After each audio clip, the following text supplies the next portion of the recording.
महात्मा गांधी राजकीय विद्यालय धानमंडी में वार्षिकोत्सव जील हर्षोल्लास से मनाया गया। कार्यक्रम गणपति जी की आराधना एवं सरस्वती जी का दीप प्रज्वलन से आरंभ हुआ।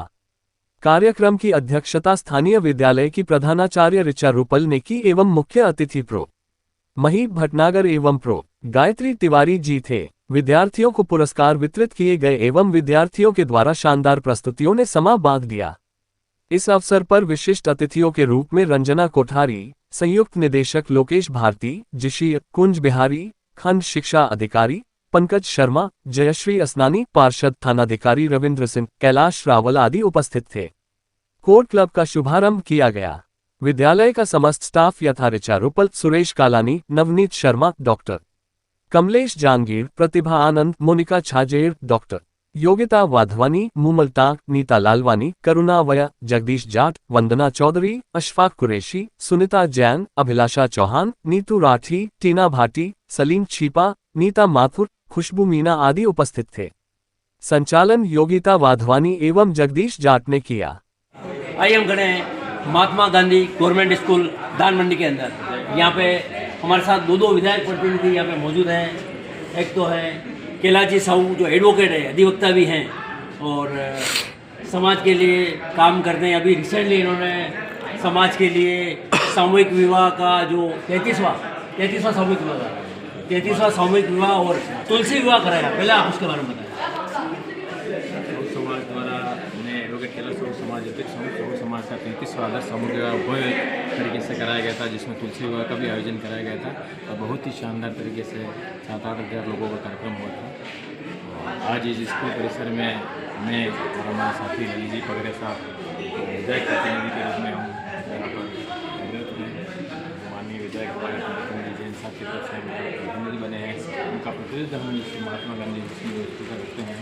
आज स्कूल का वार्षिकोत्सव का अनेक फंक्शन था, उसमें बतौर अतिथियों को भी बुलाया गया था, हमें भी बुलाया गया था। हमें सारा कार्यक्रम भी बहुत अच्छा रहा। उसी के बाद में ये जो लेब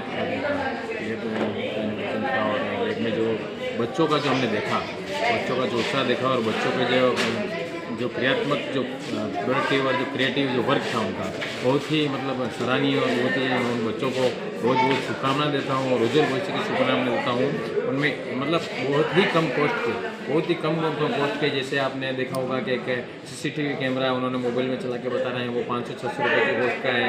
एक ग्लव्स बनाए हैं उन्होंने महिलाओं के लिए, महिला या बच्चों के लिए भी हो सकता था कि वो भी उसकी भी कॉस्ट 500-600 रुपये के ग्लव्स में कोई भी अगर उनको कोई हानि होती है, ऐसा कुछ होता है तो वो उससे झटके से बाहर जा सकते हैं। ऐसे बहुत सारे उसमें मतलब मैं अंदर आपने देखा और मैंने भी देखा कि बहुत सारे मतलब बहुत प्राउड फील होता है कि हमारे मतलब देश के बच्चे, हमारे शहर के बच्चे किस तरह से साइंस में और टेक्नोलॉजी में आगे बढ़ रहे हैं और इनोवेशन कर रहे हैं। एक समय था जब हम विदेशों में देखते थे, विदेशों की तरफ आँच भरी नज़र से देखते थे कि वहाँ पर सारा नए नवाचार होते हैं, लेकिन नवाचार का कार्यक्रम अपने उदयपुर शहर में भी हो रहा है।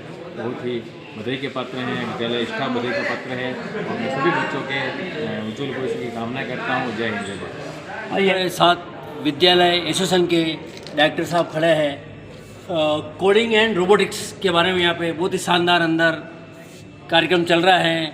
रोबोटिक्स के बारे में बता रहे हैं, जिला शिक्षा अधिकारी भी यहाँ पे मौजूद हैं। तो आप बताइए कार्यक्रम के बारे में। सर, हमारे भारत में आज का जो दौर है इसमें बेरोजगारी की समस्या बहुत तगड़ी चल रही है। उसको रोकने के लिए कोडिंग और रोबोटिक्स हम स्टार्ट कर रहे हैं कक्षा 7वीं से। और कक्षा 7वीं के बच्चे अपने स्वयं के मोबाइल गेम बना रहे हैं, बहुत सारे रोबोट्स बना रहे हैं और 7वीं, 8वीं, 9वीं, 10वीं, 11वीं, 12वीं तक पढ़ते जब ये 12वीं क्लास पास करेंगे उस समय तक इतने एक्सपर्ट हो जाएंगे कि इनको कहीं और नौकरी तलाश करने की ज़रूरत नहीं पड़ेगी। ये स्वयं अपना व्यवसाय बनाना शुरू कर सकेंगे। जैसा आपने अभी देखा, एक बच्चे ने वुमेन सेफ्टी का ग्लव्स बनाया है और उस ग्लव्स को यदि वो मार्केट में सेल करता है तो निश्चित रूप से आजीवन उसकी कमाई होगी। नहीं, हम आपसे आम जनता भी जानना चाहेगी, ये इतनी छोटी एज में बच्चे कैसे सीख लेते हैं कि वो आगे जाके तो बड़े लेवल पे हर आदमी उम्मीद करता है बहुत अच्छी चीज़ मिले, गुणवत्ता वाली क्वालिटीपूर्ण अच्छी चीज़ मिले।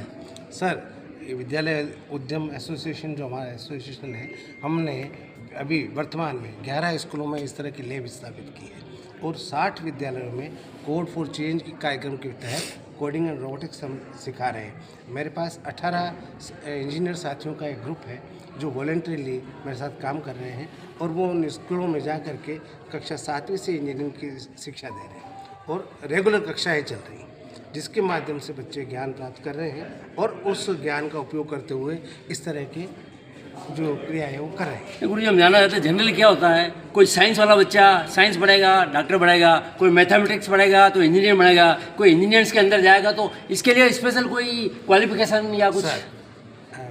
वर्तमान जो हमारी राष्ट्रीय शिक्षा नीति 2020 बनी है उसमें ये सब्जेक्ट बैरियर तोड़ दिए गए हैं। अब जो नियम बने हैं उसके अनुसार यदि कोई बच्चा हिंदी लेता है, उसके साथ संस्कृत लेता है और उसके साथ अगर वो फिजिक्स लेना चाहता है, ही कैन डू इट। आज सब्जेक्ट बैरियर नहीं रहा है। आने वाले समय में अगले साल या उससे अगले साल ये परिस्थिति लागू हो जाएगी कि आपको आर्ट्स, साइंस और कॉमर्स अलग अलग सब्जेक्ट नहीं दिखेंगे, बल्कि बच्चे अपनी रुचि के अनुसार अपना सब्जेक्ट चूज कर सकें। इसलिए कक्षा 7वीं से ही हम इस मिशन को चला रहे हैं ताकि बच्चे का विज्ञान शिक्षा के प्रति अभिरुचि जागृत हो और वो आने वाले समय में भारत को एक समृद्ध और शक्तिशाली राष्ट्र बनाने में अपनी महत्वपूर्ण भूमिका निभा। वास्तव में भारत को समृद्ध शक्तिशाली राष्ट्र बनाना है तो साइंस एंड टेक्नोलॉजी उसी में सारा अर्थ पूरी घूमती है, तो उसके बारे में बताइए। सर, 2019 को 15 अगस्त को हमारे माननीय प्रधानमंत्री श्री नरेंद्र दामोदर दास मोदी जी ने अपने भाषण में कहा था कि भारत को यदि समृद्ध बनाना है तो स्टेम एजुकेशन को लागू करना पड़ेगा। Stem education mean science, technology, engineering and maths, और इस स्टेम एजुकेशन को कक्षा 6 से ही शुरू करना पड़ेगा। तब जा कर के हमारा देश 1947 में समृद्ध और शक्तिशाली विकसित राष्ट्र के रूप में परिणत होगा। उनके इस अभिभाषण से हम लोग बहुत अधिक प्रेरणा प्राप्त किए और उस प्रेरणा के रूप में जब हमने काम शुरू किया, आज तीसरा वर्ष चल रहा है और इस तीसरे वर्ष में हम लोग 60 विद्यालयों तक इस काम को पहुंचा पाएंगे। हमारी इच्छा है अगले वर्ष तक हम 300 स्कूलों तक इस काम को पहुंचा दें और इस काम में विज्ञान समिति जो है उदयपुर की, वो हमारी बहुत मदद कर रही है। विज्ञान समिति के अध्यक्ष हैं डॉक्टर प्रोफेसर महीप जी भटनागर। उनका कहना है कि जो कार्य आज आप लोग कर रहे हो ये वर्षों पहले शुरू हो जाना चाहिए। नहीं, वास्तव में वर्षों पहले शुरू अगर हो जाता तो वास्तव में देश बहुत आगे बढ़ चुका था। वैसे मोदी जी के नेतृत्व में बहुत अच्छा देश तरक्की कर रहा है। लेकिन हम ये जानते थे विज्ञान प्रौद्योगिकी जो आप बता रहे हैं, भटनागर साहब जो भी है, जो भी डिपार्टमेंट है, तो इसमें जो इतने स्टूडेंट, आप 300 स्टूडेंट को लगभग सिखाने जा रहे हैं, तो इसके लिए अर्थ की भी बहुत ज़रूरत होती है। आर्थिक मदद भी मिलती है या नहीं? सर, 300 स्टूडेंट नहीं, हमारा इस समय का टारगेट 3000 स्टूडेंट इसी वर्ष है और 3000 बच्चों तक हम जा चुके हैं और आने वाले वक्त में 922 स्कूलों में जाना है। रहा फंड का प्रश्न, तो भारत दानदाताओं का देश है, यहाँ दानवीरों की कोई कमी नहीं है। मैं भामाशाह की धरती से बात कर रहा हूँ, मेवाड़ से, तो फंड आने में कहीं कोई समस्या पैदा नहीं होती। जहाँ भी जो भी इस कार्य को देखता है, इसकी गुणवत्ता को देखता है, तो निश्चित रूप से वो सदैव तत्पर रहता है हमारी मदद करने में। वास्तव में गुरुजी ने सही बताया, there where will there is way. जहाँ अगर आपकी चाह है तो वहाँ राह आपको आसानी से मिल जाती है। आप बहुत मेहनत कर रहे हैं। बहुत हमारे साथ मौजूद है डॉक्टर महेश जी भटनागर, बहुत ही बड़े साइंटिस्ट हैं, बहुत ही बड़े बड़े विद्यार्थियों के लिए काम कर रहे हैं। तो आज जो ये स्टूडेंट्स के बारे में जो बहुत ही बड़ा कार्यक्रम चला, उसके बारे में जानकारी दें। वैसे मैं मोहनलाल सुपरहा यूनिवर्सिटी के प्राणी विज्ञान विभाग से जुड़ा रहा और साइंस कॉलेज का डीन भी रहा और उसके साथ DST, ICMR, department of biotechnology, जो गवर्नमेंट ऑफ इंडिया के ऑफिस हैं, उनके साथ भी मैं जुड़ा रहा कई तरीक़ों से। जब मैंने पहली बार विद्यालय उद्यम का काम देखा तो मुझे लगा कि ये इस तरह का काम है जो बहुत पहले शुरू हो जाना चाहिए था। जैसे कि अभी राहुल साहब ने आपको बताया कि हमारे जो प्राइम मिनिस्टर हैं, उन्होंने इस बात पर बहुत जोर दिया कि स्टेम एजुकेशन छात्रों के साथ होनी चाहिए। तो कॉलेज में जब बच्चा आता है तब तो इन चीज़ों को करता है, लेकिन आज की जो आवश्यकता है वो आर्टिफिशियल इंटेलिजेंस और रोबोटिक्स दोनों की है।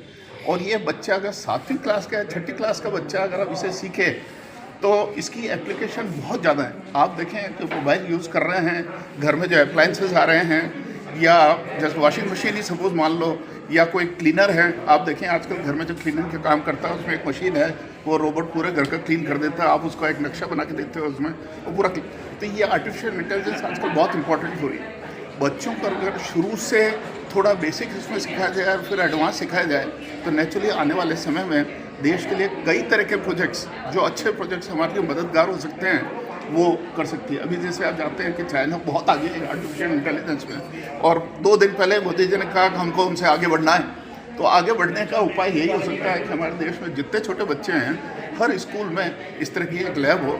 और मैं सबसे पहले इस महात्मा गांधी गवर्नमेंट स्कूल को बधाई देता हूँ कि विद्यालय उद्यम ने ये कोशिश की कि इस स्कूल में एक मेकर्स लैब खुली जाए, ताकि बच्चों को इस तरह की अपॉर्चुनिटी मिले और वो अधिक से अधिक इन चीज़ों को सीख सकें। सर ये जानकारी चाहेंगे, आम जनता देख रही हैं, आप कह रहे हैं बच्चे सीखे, तो बच्चों की कौन सी वो सर्टेन एज है, कौन सा क्लास है, कौन सा वर्ग है, तब से उनको सिखाया जाता है, उनको इंटरेस्ट लेना चाहिए? देखिए, सच बात तो ये है कि आज के लिए कोई लिमिट नहीं है।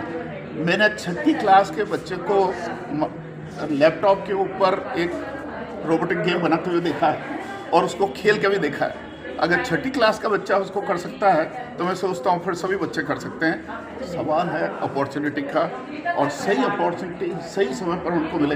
एक तो छोटा दिमाग, छोटे बच्चों का दिमाग है वो डेवलपिंग कंडीशन में होता है, और उस समय अगर उनको कुछ इस तरह की चीज़ सिखा दी जाए तो वो आगे तक जीवन भर उस चीज़ को लेकर आगे चल सकते हैं और एक दिशा भी तय हो सकती है उनके लिए, उनको आगे करना क्या है।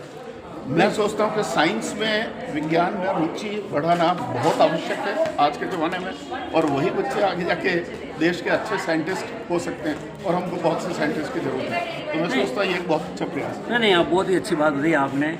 वो बात ठीक है, सर्टेन एज का कोई ऐसा कोई एज ग्रुप नहीं है, लेकिन बच्चे वास्तव में कौन परिपक्व है, कौन मैच्योर है, किसको लेना है, या पूरी क्लास को लेते हैं या पूरे विद्यालय को, कैसे क्या उनका चयन करते हैं? नहीं, ये जरूर है कि सभी बच्चे तो एक जैसे नहीं होते हैं। कुछ बच्चे नैसर्गिक प्रतिभा वाले होते हैं, जन्मजात उनमें एक प्रतिभा होती है। लेकिन मेरा एक ये मानना है, मैं हमेशा इस बात को जोर देता रहा कि बच्चे को एक्सपीरियंस और मेहनत, ये 2 चीज़ें उसको उस बच्चे के साथ लाके खड़ा कर सकती हैं जिसमें प्रतिभा है, नैसर्गिक प्रतिभा। तो बच्चे को रास्ता दिखाना जरूरी है, और ये जो लैब है, ये लैब यही कर रही है कि उन बच्चों को जिनकी भले एज कम हो, भले उनमें नैसर्गिक प्रतिभा कम हो, लेकिन उनको एक्सपीरियंस के द्वारा, उनको सिखाने के द्वारा, उनको एक अपॉर्चुनिटी देने के द्वारा उनको आगे का रास्ता बता रहे हैं। वास्तव में साइंटिस्ट साहब ने बहुत ही अच्छा बताया। साइंस एंड टेक्नोलॉजी के साथ एक गाइडेंस होना बहुत ज़रूरी है। गाइडेंस से वो बच्चा सीखता है और आगे बढ़ता है, समाज को आगे बढ़ाता है और देश को आगे बढ़ाता है। बहुत बहुत धन्यवाद। इफेक्टिव है, मार्केट में जो कैमरा है उससे सस्ता है। दूसरा कि अगर आपकी पावर चली जाती है तभी ये 5 to 6 आवर्स तक चल सकता है। ये बहुत अच्छा। तो बैटरी इसको चार्ज करना पड़ता है? हाँ, चार्ज करना। बैटरी ये रिचार्जेबल बैटरी लगा रखी है। हाउ आवर्स ये चलता है, मुझे कुछ बताएंगे आप? 5 to 6 आवर्स विदाउट बैटरी। और बैकअप? बाकी नहीं, मतलब 5 to 6 आवर्स के बैकअप। अगर अपन को इसको सेव करना हो तो इसका भी कुछ चाहिए ना? इसमें मेमोरी कार्ड है। वही चाहिए ना, अगर अपन ने कोई सीसीटीवी अपन कुछ कोई चोरी हो गई और उस टाइम पे उसका बैकअप चाहिए, स्टोरेज के लिए मेमोरी कार्ड चाहिए।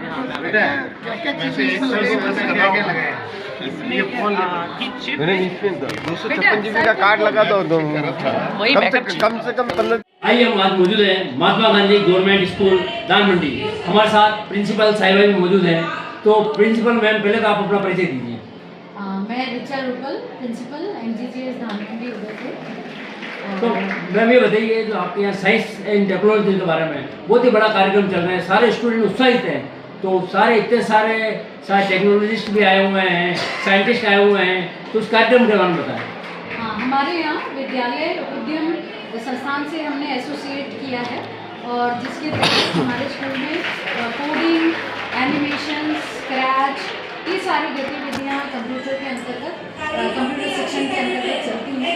और हमारे क्लास 4 से लेके 12 तक के जो बच्चे हैं वो ये सब कंप्यूटिंग और कोडिंग, स्क्रैच ये सब सीखते हैं, एनिमेशन सीखते हैं। मेरे 4ठी क्लास के बच्चे भी एनिमेशंस कर लेते हैं, गेम्स बना लेते हैं, जो कि मेरे ख्याल से उदयपुर में और किसी भी सरकारी स्कूल में ऐसी योजना नहीं चल रही है।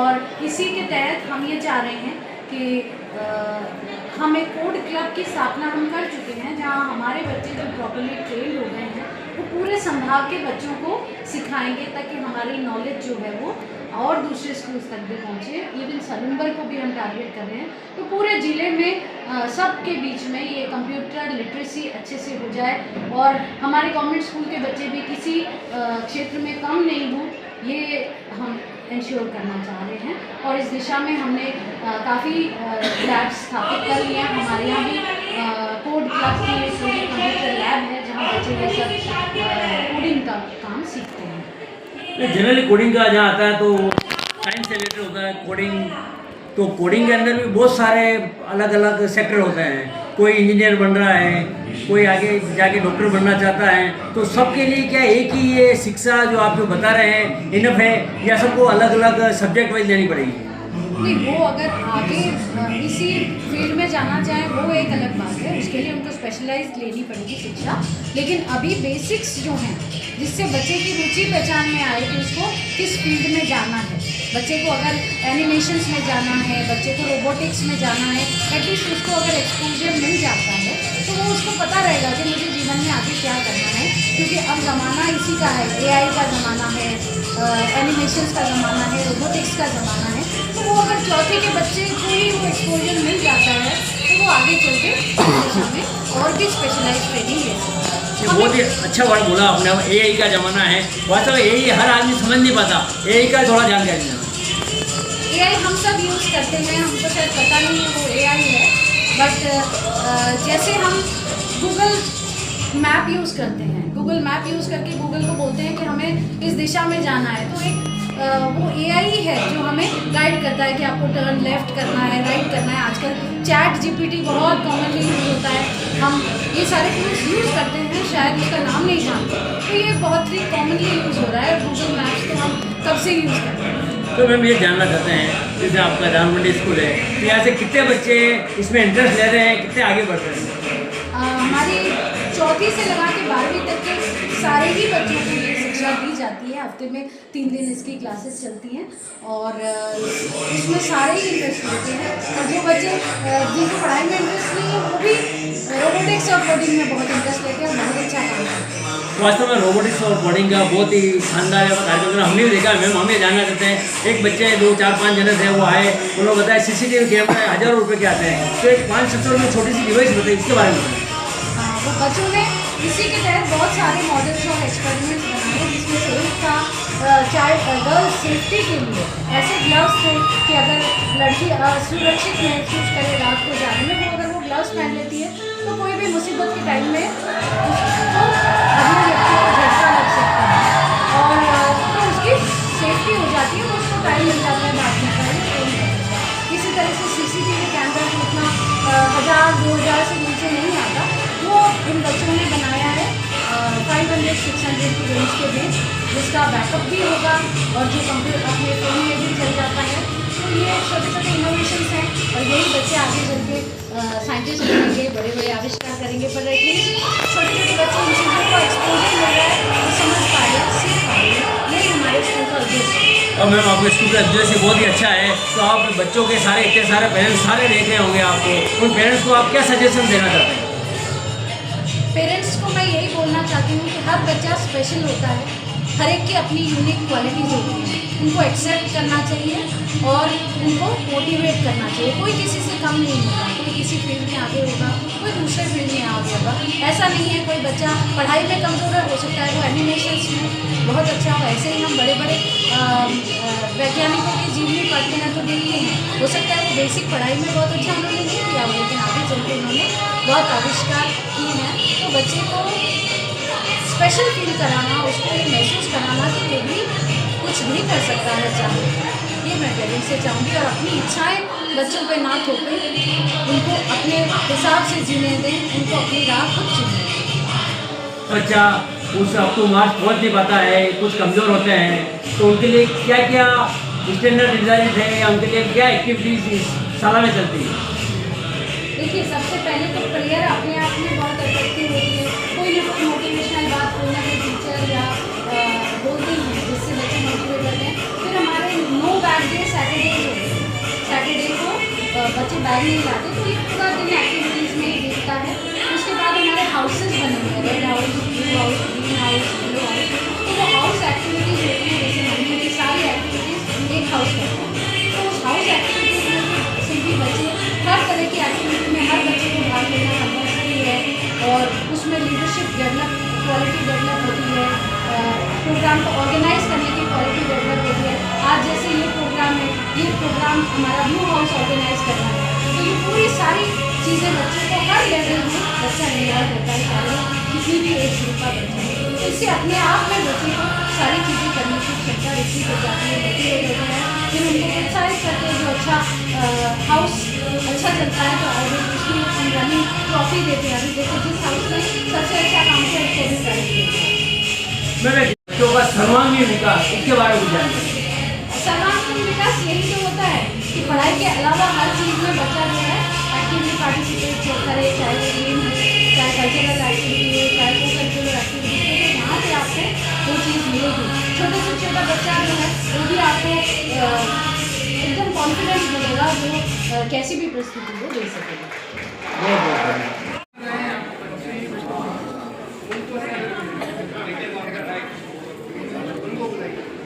और हम लोगों ने एक नया एक्सपेरिमेंट भी किया। तो हमने कहा कि अलग अलग स्कूल से बच्चों को बुलाते हैं और एक हैकेथॉन रखी जाए। It's a matter of great pride for us that your schools being one of them. और उन्होंने भी उसमें बहुत अच्छा कोडिंग में पार्टिसिपेट किया और दे गॉट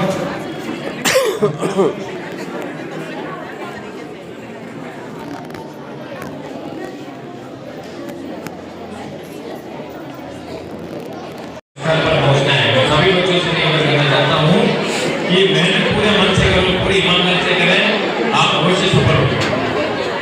माता पिता का कहना माने, मैं माता पिता की बहुत बहुत धन्यवाद है। तो उनको ये जरूर कहना चाहता हूँ कि अपने बच्चों का हमने हमेशा मनोबल बढ़ाया, कभी भी उनका मनोबल कम नहीं करें। सभी बच्चों की अलग अलग कैटेगरी होती है, अलग अलग मानसिकता होती है, अलग अलग माहौल होता है।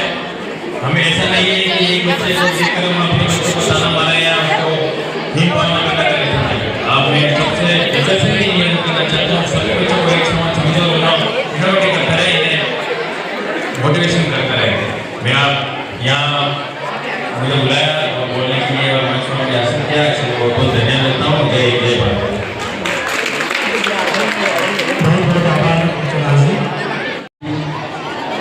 विशेष जो साइंस लैब में जो हमें मेडल लेकर वहाँ पर और हमारे जो अतिथि जो बैठे हुए हैं उनके प्रयासों से वहाँ पर जो इनोवेटिव आइडिया जो नवाचार जो थे आगे में देख के बहुत खुशी हुई। लगा कि हमारे यहाँ के शहर के और एक धानमंडी जैसे स्कूल के बच्चे भी इतना अच्छा कार्य कर सकते हैं। विद्यालय स्तर पर इसका प्रथम स्थान रहा। दूसरा स्थान भूमिका शर्मा 88.80%। तीसरा स्थान वंशिका भट्ट, अगर आयुष आया हो तो अपनी बहन का अवार्ड ले सकता है। वंशिका भट्ट, उसने तीसरा स्थान हासिल किया है 12th साइंस में।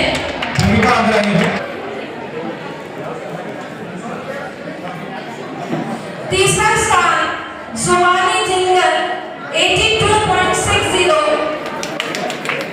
बोर्ड क्लास में परसेंट बनाना मायने रखता है। आप भी इनसे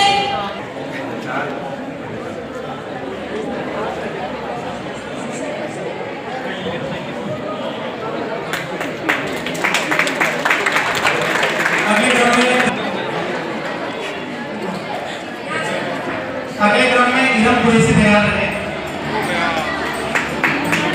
क्लास 9 में इरम ने अपने कक्षा में प्रथम स्थान हासिल किया था।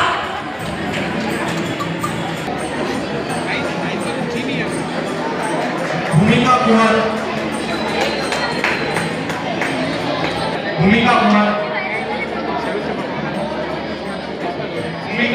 आयु जल्दी से मंच पर किया था।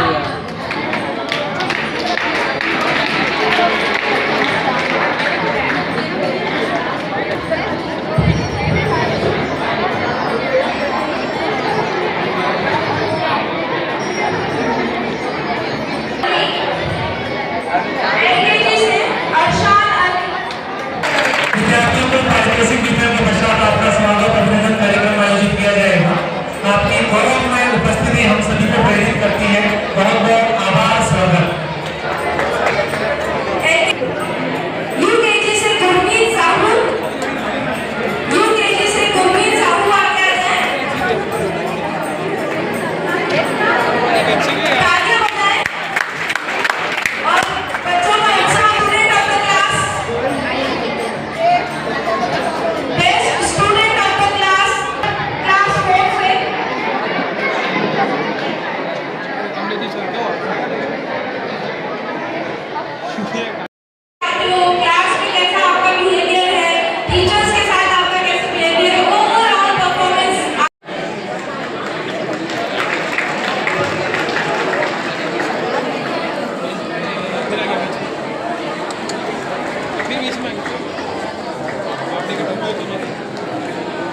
दान मंडी जो गवर्नमेंट स्कूल है उसमें एनुअल फंक्शन चल रहा है और प्राइज डिस्ट्रीब्यूशन भी चल रहा है। विद्यार्थी बड़े उत्साह से भाग ले रहे हैं। लेकिन सबसे बड़ी बात है वो दान मंडी थाना, तो दान मंडी थाना के सीआई साहब यहाँ पे पधारे हैं।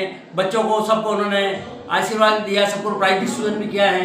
तो आप क्या संदेश देना चाहते हैं आज बच्चों के, विद्यार्थियों को, आगे क्या भविष्य उनका है, उनके बारे में बताएं। बच्चों को आज के ज़माने में सिर्फ परसेंटेज के कंपटीशन में नहीं पढ़ना चाहिए, उनके हॉबीज़ और इंटरेस्ट के पीछे उनको अपनी दिल की आवाज़ सुननी चाहिए और उसी करियर को अपनाने के लिए अपने पेरेंट्स से, कोलीग्स और आजकल ऑनलाइन क्या कहते हैं हॉबीज़ और इंटरेस्ट के बारे में करियर काउंसलिंग भी होती है, उस पर भी बच्चों को फोकस करना चाहिए। स्क्रीन टाइम कम करना चाहिए। आजकल ऑनलाइन गैम्बलिंग और ड्रग्स आदि बच्चों को लुभाती है, तो ऐसी हालतों में नहीं पड़े। अपने पेरेंट्स के खून पसीने की कमाई को सही दिशा में इस्तेमाल करके और अच्छा करियर बनाएं। देशभक्ति और देश का जज्बा होना चाहिए। अपना देश है तो अपन है। Thank you. वास्तव में अपना देश है तो अपन है। पुलिस विभाग बहुत ही बड़ा नाम है और हमने ये भी हमें सूचना मिली है कि आपका प्रमोशन भी हो चुका है। सीआई साहब से आगे आप डिप्टी बनने वाले हैं, उसके बारे में थोड़ी जानते हैं। मेरा नाम रविंद्र सिंह चौधरी है और मैं अभी डिप्टी एसपी प्रमोट हुआ हूँ और ये हमारे विभाग में पदोन्नति क्या कहते हैं पुलिस प्रमोशन केडर होता है, तो ये नियमित पदोन्नति है। इसके लिए हम लोगों की शुभकामनाएं और धन्यवाद के लिए धन्यवाद। और इससे मेरे कर्तव्य और जिम्मेदारी बढ़ गई है और नई जिम्मेदारी मिलती है तो आदमी को हौसला और बढ़ता है। Thank you very much. आइए आप हमारे चैनल पर बताएं। आपका बहुत बहुत हार्दिक आभार, बहुत बहुत धन्यवाद।